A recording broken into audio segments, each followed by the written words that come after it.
Steve Mulligan was born in 1961 in Manchester, but he also has very clear memories of growing up in Llandudno, Wales, in the early 20th century.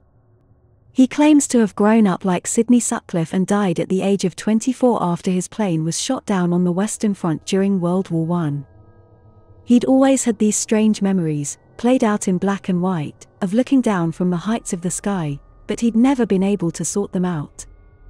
And then he went to a hypnosis session and found himself remembering his past life.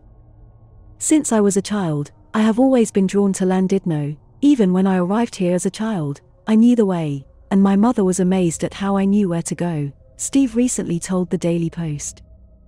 When we were walking, I had déjà vu, as if I had been there before. It wasn't until someone suggested doing a past life regression that it all came out.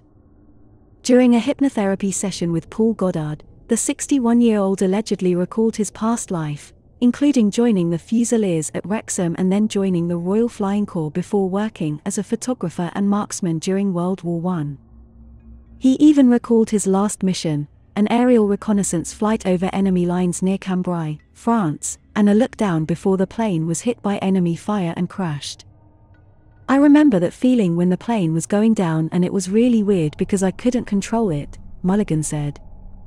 I felt this loss of life, but there was nothing I could do. While he understands why most people are skeptical of his story, Steve Mulligan says it would be impossible to find the name of a man who was actually born in Llandudno and lived there at the same time as his past life memories. I didn't know anything about Llandudno other than coming here as a child until I regressed, said the 61-year-old.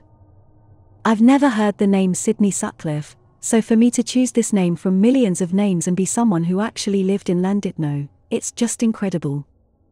Steve recently visited the Llandudno War Memorial and indeed found Sidney Sutcliffe's name among local soldiers who died during World War I, as well as among the graves of Sidney's parents. Seeing Sidney's name on the grave was exciting, and I'm still trying to figure it out.